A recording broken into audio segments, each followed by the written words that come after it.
Okay, Adam, first question. Why build a founder brand in the first place? What are the benefits from your point of view? Yeah. So,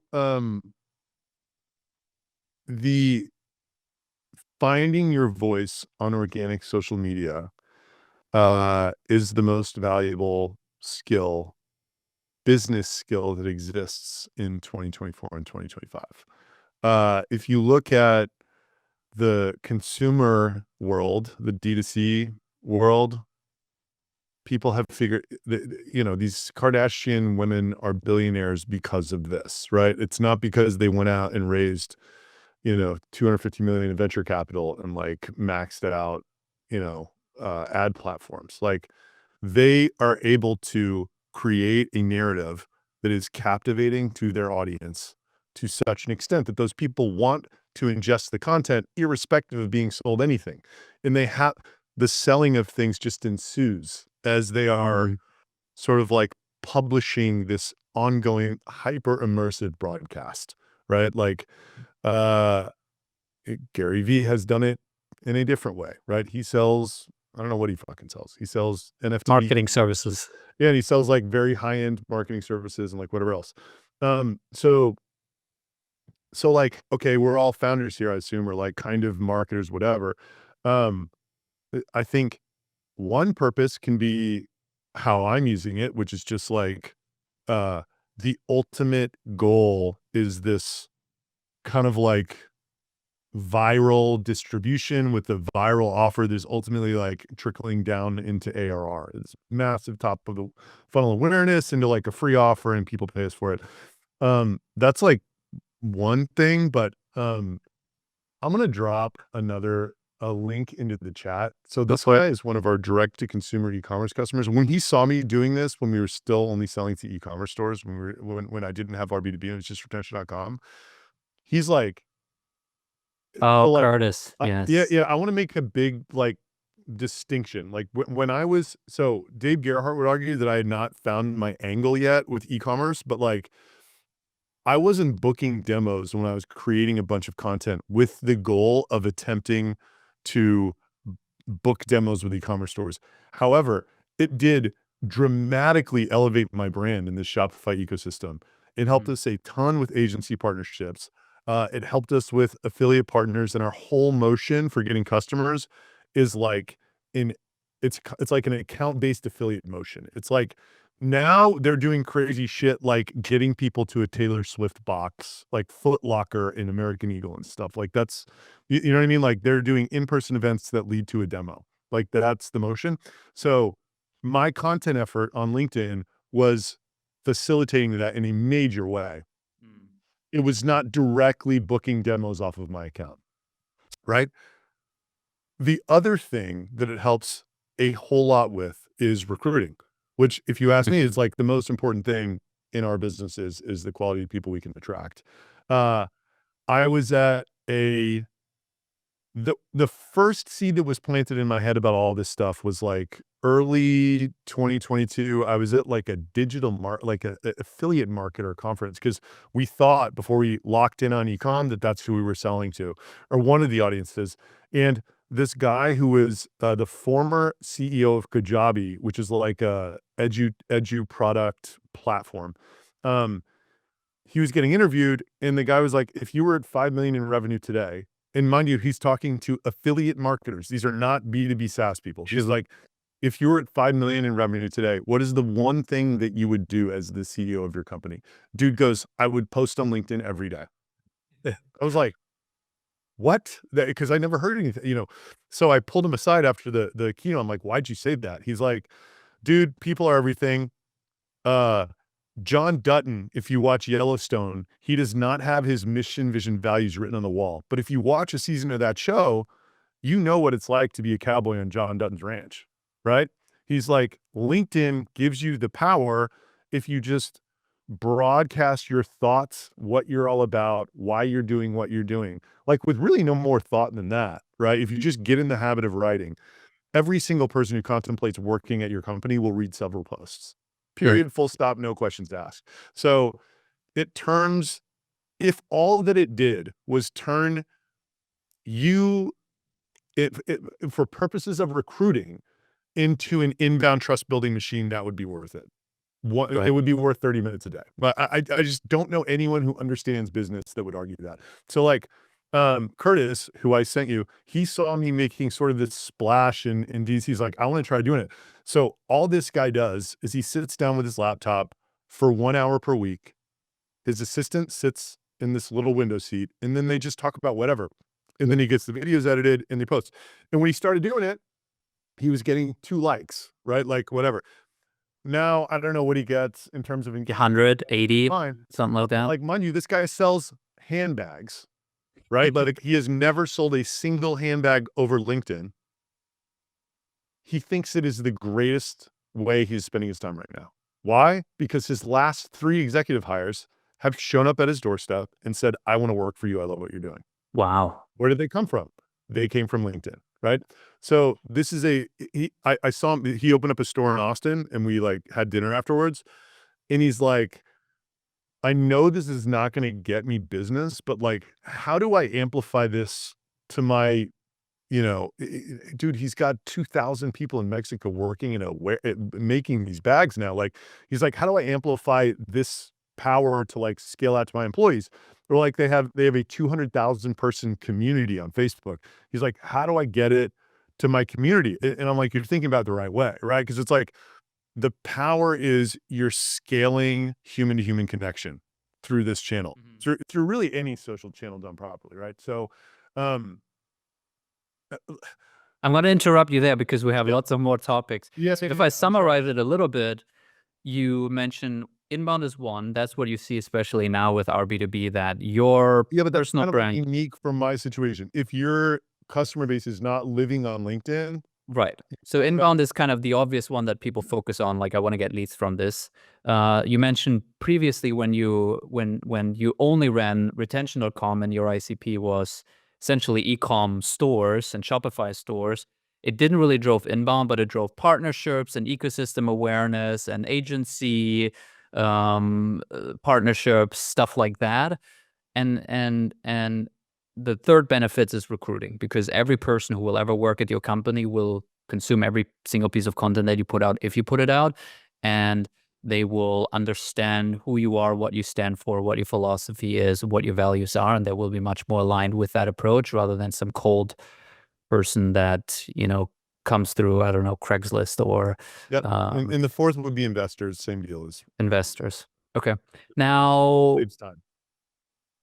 next question would be, who should do this, right? And I think some people would argue, okay, I see all the benefits, but you, Adam, are kind of, you're really well suited for this. You're charismatic, you can talk, you have good looking hair, you want to actually, be on video, you're down with this, but, maybe I'm a technical founder, I'm not that type of person. Actually, I don't want to really be on video.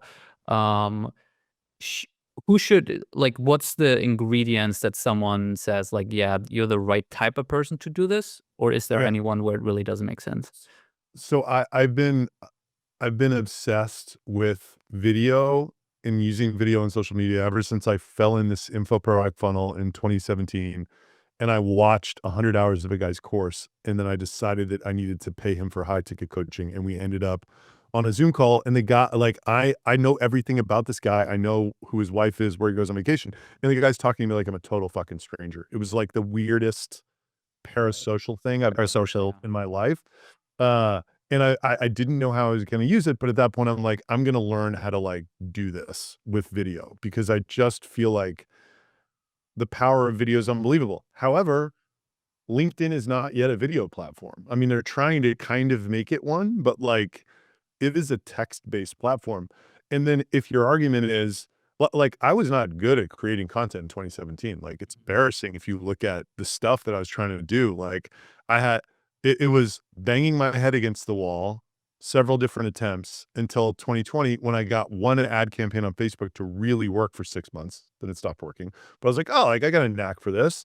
And then, I tried again when I was like 2022. It's like, oh, if we really go for it, I probably got a unicorn on my hands. What's the quickest way to spread awareness? It's building up a personal social media profile. And there's a question of like, what channel?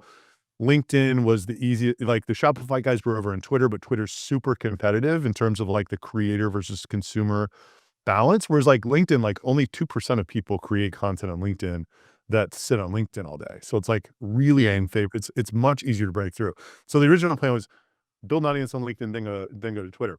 So, um, So you're saying it's a skill so you can learn like if I don't like doing video, it's like, just to and text. don't do video. That's like Yeah. a bonus. If we're talking about LinkedIn, it's not even that great anyway, right? If you're saying that like, I don't want to learn how to write for social media, I would tell you, okay, then don't do that, right? It's like, well, I want to be a SaaS entrepreneur, but I don't want to learn how to build software.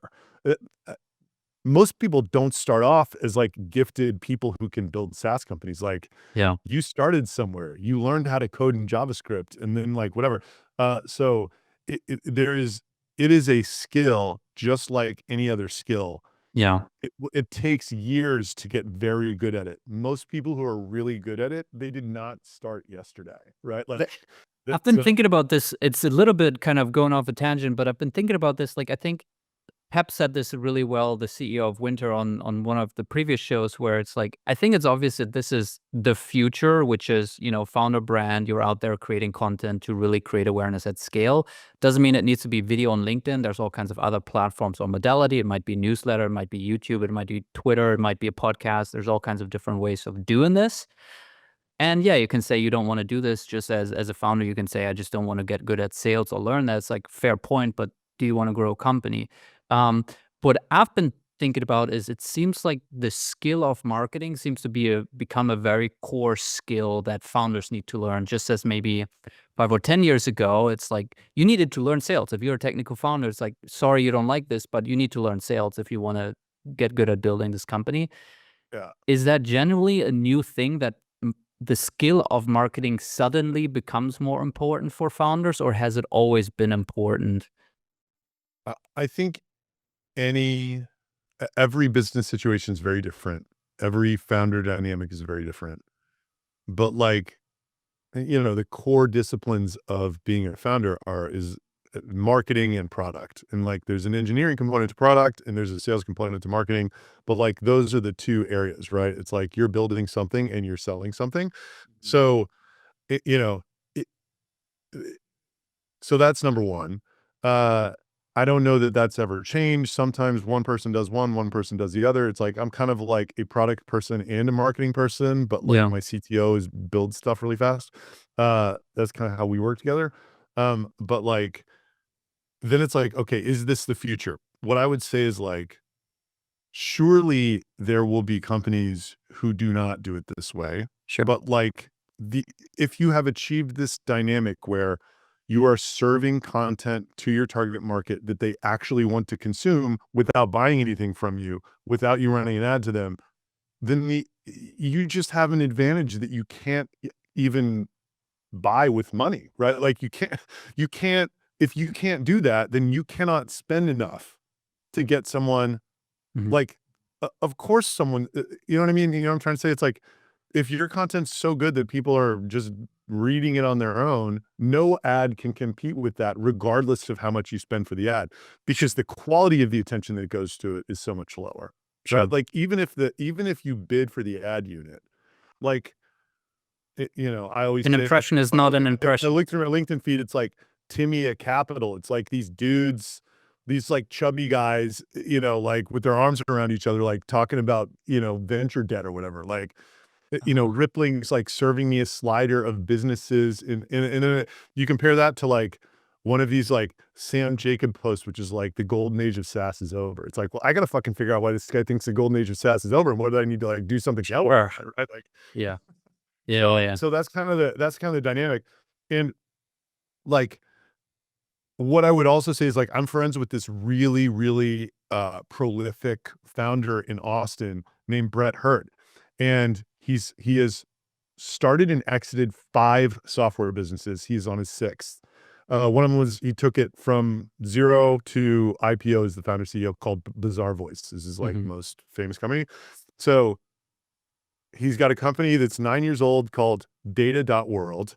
And they're hitting me up because their competitor is a founder brand. It's like this Indian woman who's got a personality, she has like one name, everyone knows her in the ecosystem, and they're like, "How do we do this?" And like this guy, he's a venture-backed, I'm going for IPO, I'm trying to create a decacorn thing, Sure.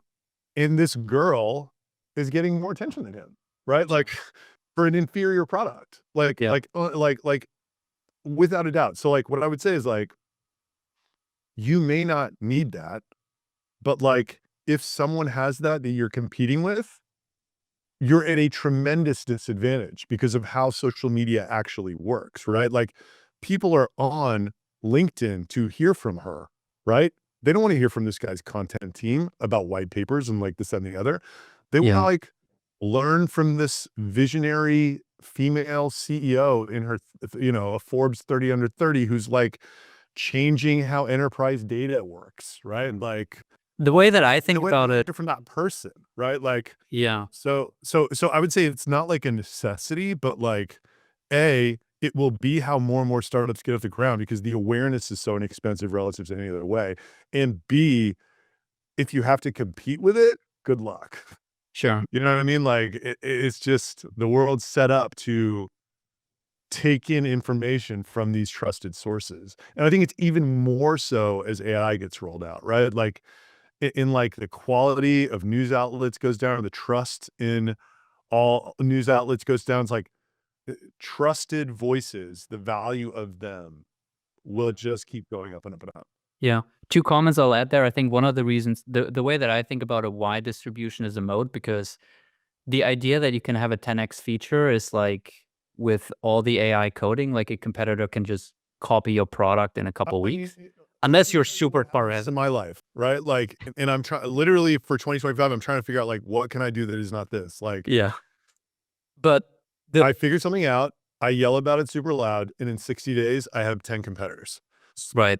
Yeah. But like, what are you supposed to do? Not yell about it loud? Like, that's how you sell, right? Like, Well, and the reason why distribution is a moat is because attention is actually a scarce resource. We only have 24 hours in a day. And if someone's reading your LinkedIn post or watching your video, or listening to your podcast because it's so good that they want to do that, they cannot consume something else at the same time. yeah. Um, okay. Now, going to the next question. If someone now says, okay, I want to do this, I understand it's important, it makes sense, all of that. I'm at 0 right now. I have not posted. I have whatever, my 2,000 connections on LinkedIn. What's a good goal and timeline to define from the outset? Um, See, this is where it gets kind of so the first thing I would do actually, like, and some people question this recommendation, I would get a ghostwriter for 3 months Mm, who's decent and just, like, listen to the questions that they're asking you about what you should write about, right? Like, how they're thinking about how to, like, build this persona of you, and then really pay attention to how they're writing posts. Because there's a certain way to write for LinkedIn.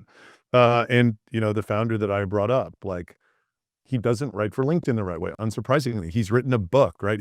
He has the guy who wrote his book on entrepreneurship writing LinkedIn posts for him. And it's just not how people read LinkedIn posts, right? They're talking about like the future world with AI, and it's a bunch of big fucking paragraphs and big words and everything. It's like, that's like not, Wait, that's like not what's what his people, LinkedIn profile so we can also give people so, an so example of what not to do? his, by the way, I love this guy. No, of He's course. incredible, and he's like a mentor, and he's like, It's not about him as a person. It's so about his name his is writing Brett. style. His name is Brett Hurt. Hurt. There we go. So to give you an example of what I'm talking about, if you like look through, he's doing a lot of reposting, which is like, this is just not, you All know, right, let's roast your friend here. yeah. So resharing company page, that's not gonna do well no matter what you do. Resharing someone else, that's not gonna do well. None of these posts. So like this post is like what in his mind would be a great post. I just dropped it in the chat. Mhm. It's like this blog post creating a mega holiday tradition, emotion, experience, and season. Sure. Yeah. And that's just not, if you ask me if that's a LinkedIn post, it's just not, right? It's like almost like a trade journal Sure. post, right? So So lots of links, lots of reshares. why I recommend getting a decent ghostwriter for a few months is like, you will see the kind of areas they try to push you into, and you will also see how they write hooks, how they write, literally like the structure of the post that they write. And I would also look at people who are great at creating LinkedIn content. Like, look at what I'm doing, right? Like, look at what Chris Walker is doing, who I go to a lot for like stealing hooks. There's just a way, like at Dave Gerhardt, there's just a way to do this stuff, Sure. to where the LinkedIn algorithm likes it, and the people on LinkedIn who are reading it, which is ultimately the most important part, they like it too. So yeah. But to come back a little bit to that original question, like how much, let's say, how much time should someone give this? They're like, I'm starting at 2,000 connection. I want to see if this works, right? Yeah, If this works. it is. You will not. You will not. This. I can almost guarantee you that you will not experience an enormous amount of success for like 12 months. An Mm, enormous amount. But what I do think is that if you do what I told you and you get a ghostwriter and you like put 90 days, backstopped on it, things will start happening for you that will be very encouraging. That's what happened to me. Like, if you go from not being alive on a platform to creating content several times per week, and it's even halfway decent, like you'll start getting strange types of inbound that is not like directly deal related that you just weren't getting before, you mm-hmm. know? Um, so, yeah. And then what happened to me was like, it was these small indicators that just gave me the fuel to keep pressing it harder and harder and harder, Mm-hmm. Um, so yeah. Uh, So 3 months, you want to see some anecdotal stuff, but not deals in the pipeline. yeah. Like Yeah. a DM, I think you called it strange inbound before, like a Yeah, potential just partner reaching out, or like an investor wanting to be on a call. totally stuff like that. Like, you go to a trade show, people are like, "Oh, I like your LinkedIn posts," like whatever. Yeah. Um, and as you're doing that, you should be running outbound connection campaigns to your target audience, because they will accept those requests. And when they do, they will get served your content. Yep. So for people with like not massive TAMs by account, if you have like several thousand people or like tens of thousands of people you're trying to get in front of, like, you can connect to 20,000 people at like 20 a day over the course of a few years. Yep. Um, Yep. and that's the motion. That is what makes LinkedIn the greatest conversation opener of all time. You have the ability to connect with the individuals that you're trying to get in front of, and then as your content gets better, they will get served your content, and you will become a celebrity to them. Okay. That's So this guy Alec that I work with. Like, that is what he does. That is his entire motion. He works with B2B CEOs and with like sales training people, and that's what he does. He gets their content game up, and then they run these outbound connection campaigns. When someone accepts the connect, he's like, "Hey, what caught your attention," or whatever. start a That conversation. has been established, and then they go back in 60 days, and they're like, "Where's my phone even? Sorry about that." And they're like, "Can we talk?" Or Yep. whatever, right? Yep. Like, sales is up to you. Like, LinkedIn is like an amazing opener platform. Greatest You, ever. I mean, you have a low ACV, but I sometimes wonder if someone has like a $30 per month tool, like you need to be That hitting some amount of motion, value. for $30 a month, your TAM needs, it's probably, this strategy is more kind of like, 10K, 20K. I would say, yeah, like it works amazingly well for Sam with Pavilion, and he's like he's selling like 3K on average or something. Yeah. Amazingly well. And his motion is like bunch of content. You also get to the point when you're doing the outbound connection campaign that like it flips, and you're getting so many inbound connection requests from the content that you make that they filter through the inbound connection request for ICP, again, what caught your attention? Wait 60 days, serve them content. Then they like have this sort of human and automation motion trying to get people to just like talk to them, and it leads to a call, and it's like that's the gateway into this community. That's his whole motion. So let's say you get a ghostwriter for 3 months, you learn kind of the ropes, let's say, but you need to keep going because that's only when you start seeing the anecdotal stuff. Like, does it make sense to abandon it at one point? Like, I know, for example, Russell Brunson in his book Expert Secrets, one of the things he says is, and he talks about podcasting specifically, he says, record one podcast episode per day for 1 year and then go talk to me again. Do you have this sort of So like, Mr. Beast says the same thing. He's like, I'll talk to you if you make 100 YouTube videos. Like it just takes, yeah, it's like, you can't have an educated conversation.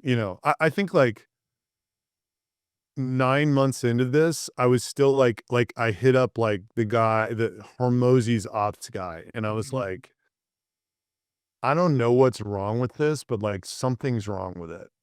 Like I'm trying really hard and like I can't, and he didn't write me back, by the way. I'm like, something about this is not what it should be, but like I don't know the game well enough to like figure out what it is. But like that's just it's like product there's market this fit? idea of content market fit, right? Or Gerhardt would call it your angle, and like it just takes, there's this skill of creating good content, and then there's like finding your angle once you know how to do that, right? So, You have any tips for finding that faster, accelerating that process? I mean, I I don't know. Yeah, look, it happened for me but again, Gerhardt would say, if I would have stuck with ecom, I could have found an angle with them, which I had not landed on yet. But it really happened for me when I pivoted to B2B content and just started, talking about revenue leadership rather than like email for e-commerce stuff, right? Because you were an insider and you knew that persona better, and you had more relevant I can't expertise. tell you. Well, yeah, all of those reasons are why it was more resonant. Um, but uh, but there was, like he worked for a CEO when he was the CMO of Privy, this like ecom, like that guy had a daily podcast called E-commerce Marketing School, and it was like enormously successful for them. And he was not an e-commerce guy, right? So they had like found their angle, Yeah. which was resonant with these people. So, um, so yeah, it happened. Like, I I spent probably 6 months doing just like literally throwing spaghetti against the wall, and then I spent like 3 more months. Maybe I spent 9 months throwing spaghetti against the wall. Then I spent 3 months after those 9 months, like really trying to like elevate the quality of what I was doing, even though it was still for ecom people. And then I pivoted to B2B, and the quality was high, and like it just really, and I had some really unique takes on shit at the time. Like I had like basically eliminated our BDR team, and we sped up. And like at the time, at the end of 2022, everybody was feeling that pain. It's like, Mm. what God, this team is huge. Like they're, are they even doing anything? Or like, Right. can my A's do what they're doing? So yeah, there are just a lot of reasons that happened. Um, I mean, Thomas, what's your opinion on, like, I guess he mentioned some LinkedIn automation tools like DuckSoup and Buster. so like, we don't use any of them. I'm kind of I might, if like we were doing more targeted outreach, but like the motion for RB2B is like just like wide net, free offer. We don't even know what the sales motion is yet. Like it's not Sure. that's it. Like we don't know what we're selling to who. Um, so like I couldn't build any of these tools because like my publisher account's so valuable that the risk of it getting shut down is like cataclysmic. But like I understand the theory of why, like someone who's engaging with you on LinkedIn might be a warmer lead than like a lead that you just got from Apollo. Like Sure. I totally get that. I think, I see sales motions getting run against people who engage with my LinkedIn by our competitors all the time. Yeah. So the stuff works. People are getting it, like it's getting it, so I'm just not personally running any plays with that kind of stuff. Maybe if you But have 100K followers, you want to be, a little bit more risk averse with yeah, this well, type of and stuff. and just the sales motion lack of sales motion we have. It's just, I think those tools are kind of more for people who, yeah, I don't know. Yeah.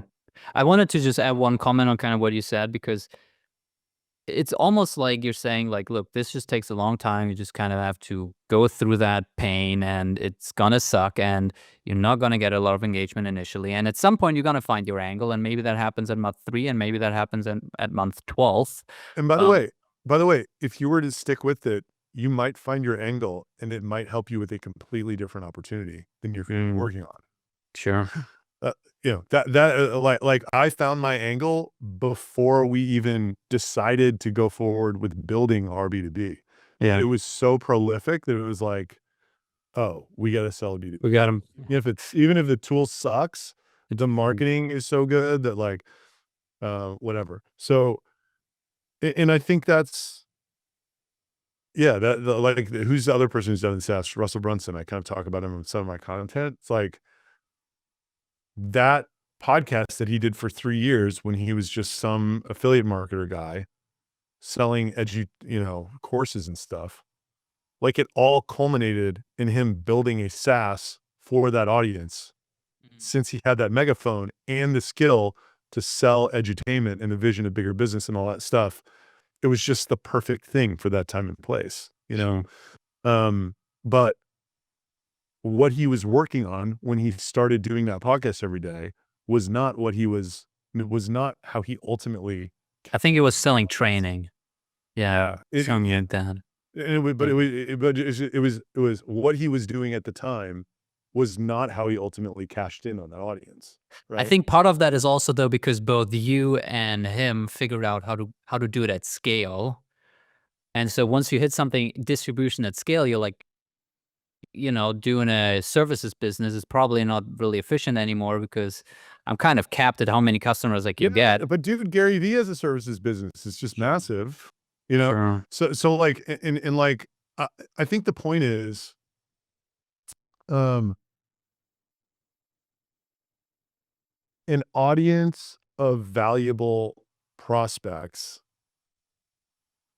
and finding your resonance with those prospects is super valuable. But the point I'm trying to make is like, it may not even be Sure. a direct correlation to what you are working on right now. It's really hard for us to think in that unbounded way that like, oh my God, I could be doing something different than I'm doing right now someday. Like, what does that even look like? How, it's just hard to think like that. Yeah. Um, but yeah, it's like, I don't know. It's just a valuable skill, and, yeah, I don't know what else How else. how how how do you come up with content ideas? It's kind of like, so I have, I just, as, so I think part of this, see, it depends on what you're posting about. So like the way that you create who you are in the minds of the audience or the public or whatever you want to talk about, however you want, is like you you tell a very clear story consistently and constantly, right? Like you so like I have created a persona of myself that people think that I am on LinkedIn through building in public, right? Like that, my wife doesn't think I am who I am on LinkedIn, right? Because I don't talk to her about building in public, right? Like, Are you exposing yourself as a psychopath right now? yeah, no, like I talk about the future of go to market, and then I talk about some bootstrap versus VC stuff, and I just say that shit over and over and Well, over again in a okay. billion different ways, and that's the only thing that people on LinkedIn think that I am. You're It's very selective important. about what sites you show. That's very important, right? Like, I don't talk about demand gen. I'm not a demand gen guy. I don't want to be a demand gen guy, right? Like, you have to constantly reinforce this persona that you are. Now, what someone selling LinkedIn training to you would say is you pick your 3 pillars and just put them in this spreadsheet and then come up with sub pillars and create the content types in the spreadsheet and whatever. Yeah. And that's what gets sold. And that's only partially right. And the problem is picking the pillars is the easy part, but they're not worth shit if they're not resonant with your audience. Yep. So the hard part is coming up with who you want to be and then experimenting with things that are resonant with the audience that are actually consistent with who you want to be. So to summarize all of this, Amy Newborn has a great way of saying this. So posting on LinkedIn is not to get you followers, likes, and to win you deals. Posting on LinkedIn is to come up with a library of greatest hits. And those get you followers, likes, and win deals. Because you just take these greatest hits and you either straight repost them once a quarter, or you figure out a way to say a very similar thing in a totally different way so that when it hits somebody, they think they're reading something new, but they're not. Like, they are reading something that is reinforcing this public persona. And by the way, this is like an age-old principle. Like, this is what, if you do media training for traditional media, as a public company CEO, they will tell you any question that you get asked, do some soft answer and circle it back to this point that you're trying to reinforce. Right? And like, that is what, that's what politics is. Trump's entire first campaign is you're going to win with Trump. Like, that's, he said it 500,000 times over the course of his, like, whatever. So, yeah, like, I don't remember what the question was. Oh yeah. It's like, you were, what were you asking? What would you even write about? How to come up with topics? Oh yeah. How do I, so like, I think because of what I'm writing with the build and public stuff, I've kind of like adopted this skill of like always observing what I'm doing. And like, if something seems like a good content idea, I just like write it down and I do a weekly idea meeting for 30 minutes with Alec and then decide what it is. I'm doing a much better job at planning a long time in advance.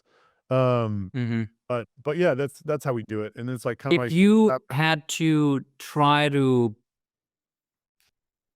codify as you're doing things and you're going about your day and you're making CEO's decision, you're hiring people, you're firing people, you're having conversations with prospects, with customers, making product changes, you're doing all sorts of stuff. If you had to, and then you're trying to pay attention, what of that is interesting? If you had to codify. by the way, it's not what's interesting, is what would be a great LinkedIn post.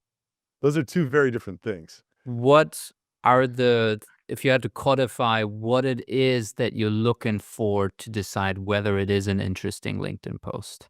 So to poach a little bit from Russell Brunson, he has this concept that he calls the prolific zone of content, right? So like anything that's like down the middle and mainstream, no good.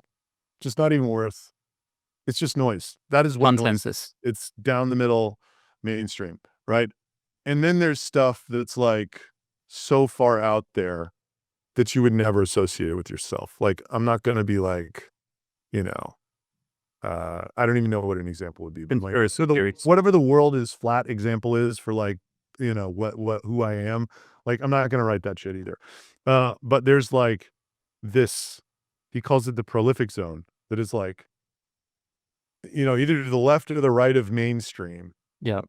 That is very polarizing, right? So like a great example of what really gave me the boost last year was this, like, kind of like BDRs are on their way out. This predictable revenue thing doesn't work anymore. Here's all the data behind why it doesn't work. Everyone's still lugging around, you know, hundreds of people in their BDR department. Like, they shall be gone. The future doesn't look like this, like blah, blah, blah, blah, blah. Right. And it was something that was also like being felt, but like no one was even willing to talk about it yet because the implications are so dire, right? So another way that I like to think about is like, in the Sixth Sense issue was something very similar. It's like there was this undercurrent of like, I hate Sixth Sense, which on LinkedIn, which was not visible because Sixth Sense does such an unbelievable job at like closing someone and like getting the UGC before they're even onboarded, and they're super excited about it, and so is their team or whatever. And then they go to use the tool and the tool doesn't work, and like 2 years later, they bet their career on it, and like a bunch of people gotten smoked that way. So I learned that like through a couple posts, like there's this undercurrent of people that hate Sixth Sense that like no one was talking about because they like Latiny, like she's cool as fuck, but like they hate the product because they've like gotten smoked on it. So yeah, it's like, It's kind of like the is Peter this something Thiel. that like I would say behind closed doors to my wife, that if I were a normal person not looking to create prolific LinkedIn content, that I wouldn't just go out there and post, right? Sure. It's Uh, kind of like the Peter Thiel question, like what's a contrarian point of view that's actually true? Doesn't he? yes, very. If you just say the consensus, it's like, That's a great way of sort of saying it, right? uh, So by the way, you were like, what's interesting, right? yeah, Like things are interesting to me that are not great LinkedIn posts. I don't write about them on LinkedIn, right? The most interesting stuff to me is not a good LinkedIn post. It even goes as far as if I think there's a great LinkedIn post, if we can't come up with a great hook for it, it doesn't get written, mm, which is like kind of weird to think about. So like my content program is dictated by, is like the thing that I'm most motivated to spend time on is like kind of like, oh wow, like what you said, like this is both contrarian and true, and I can write a killer hook about it, you know. Um, but that's the skill that you develop over. There's no way to feel what it is like to have hit one of those until you do, mm. you know. What does it feel like? I mean, you're just like, holy fuck, what just happened? Yeah, Like, wow. it's like a Christmas is that So way. Epiphany is like, oh, so I wrote 3 posts. I had one that I wrote when our VP sales quit and we downsized our sales team. And I was like, wow, that's interesting. And then a few months later, I wrote like I wrote one about BDR, and I was like, holy shit, like that's crazy. That's 100 times more engagement than I've ever gotten on anything else I've ever written. And then I wrote 3 more that were kind of in that vein. And I was like, okay, if these pop, then I know what LinkedIn wants. If they do not, I have no idea. And like dropped them all, they crushed. And so that was when I was like, oh, I can keep writing these. I sort of like now Got it. see, Now, I now see what this platform wants from me, right? Like it's, can we talk a little bit about which by the way, one last yeah, thing, it's important. The reason LinkedIn wants this stuff from me is because of my perspective, right? Like, I'm not saying you shouldn't build in public if you're a 1 million ARR CEO, but what I am saying is a 25 million ARR CEO who's building in public is much more valuable. yeah, Not only much more because interesting. fewer of us are doing it, it's because the weight of my experience is just much greater than my competitor Max at Warmly's, right? Like, and you see it from the trajectory of our follower growth, right? Like, I'm I not mean, saying you've kind of learned all the lessons that a 1 million ARR plus more. You've kind of learned all the lessons that a 1 million ARR founder went through plus more. Yeah. Yeah. And there's this added benefit of like, I'm where they're giving their entire lives to get to. Right. So like, I know how to get to where they're going All right, because I'm here. And this ties into my question. I'm trying to like show them how to do it. Right. And I had this other cool thing happen where with our B2B, that was I went 0 to 4 million ARR in 9 months and showed everyone everything that I did. Yeah, Right. Like I just know that it's great content because that's what I would have wanted 5 years ago. sure. Before I started attention.com.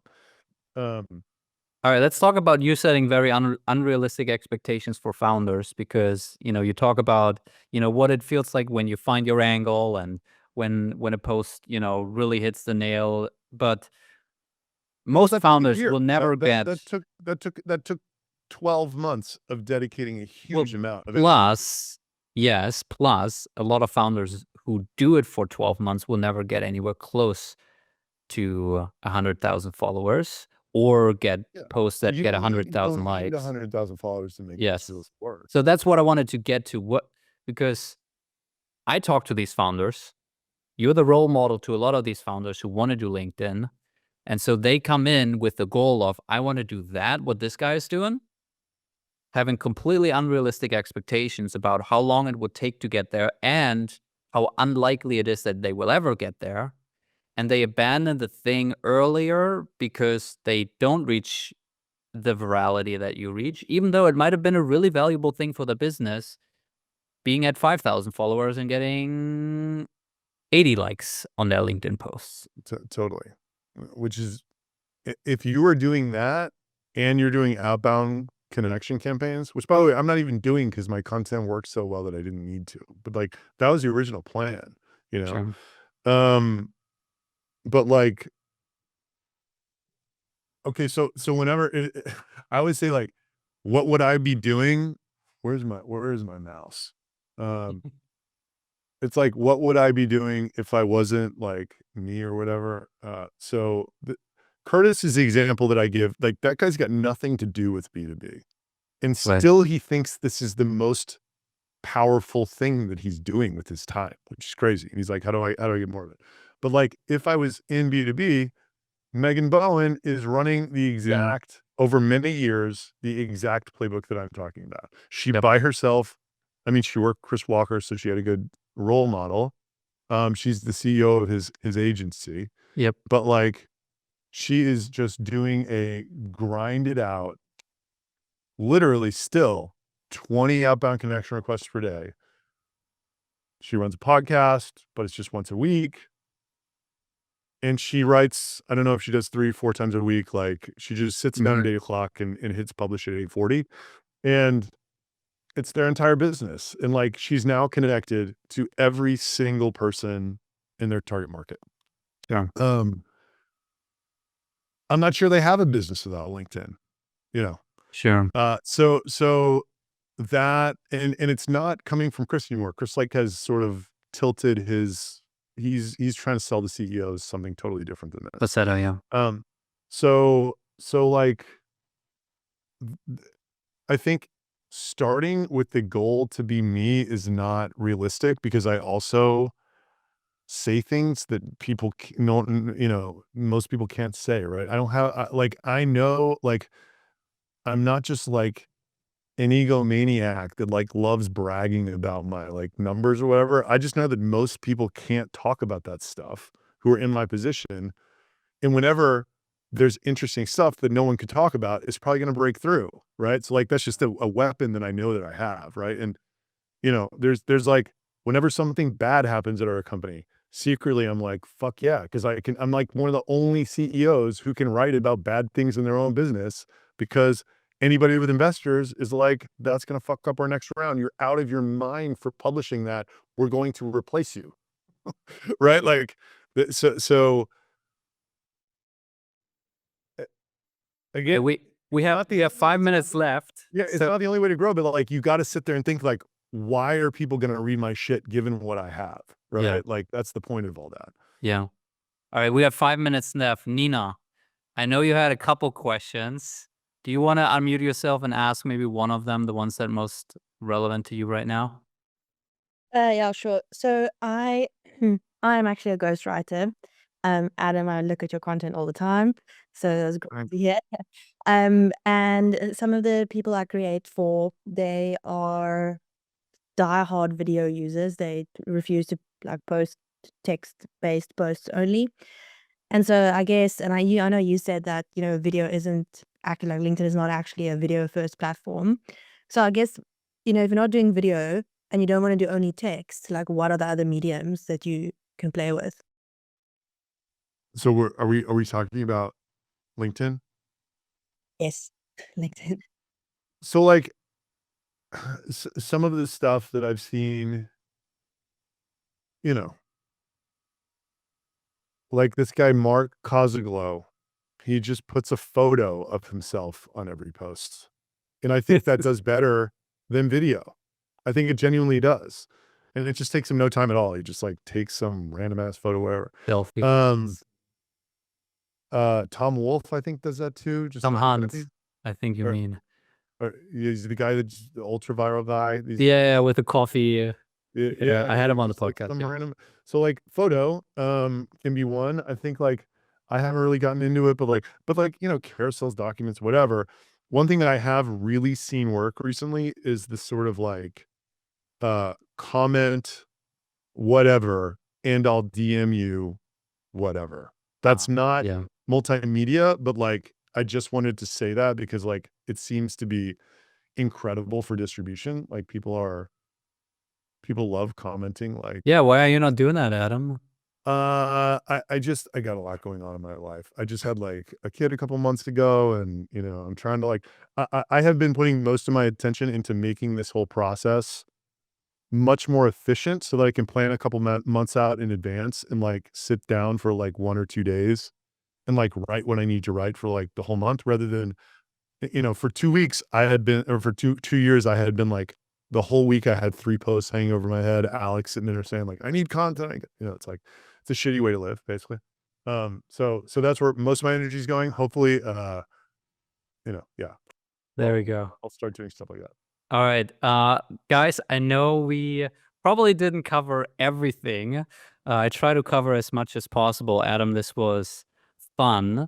If you joined late, I just put in the chat our podcast, the Spotify and the YouTube. This recording will go out in probably 2 weeks roughly as an episode, and we have all kinds of other guests on there too. By the way, Adam, the last time you were on was in March. So 9 months ago, and you had just crossed 70,000 followers. And now you're How at, about that? I think 110 or something like that.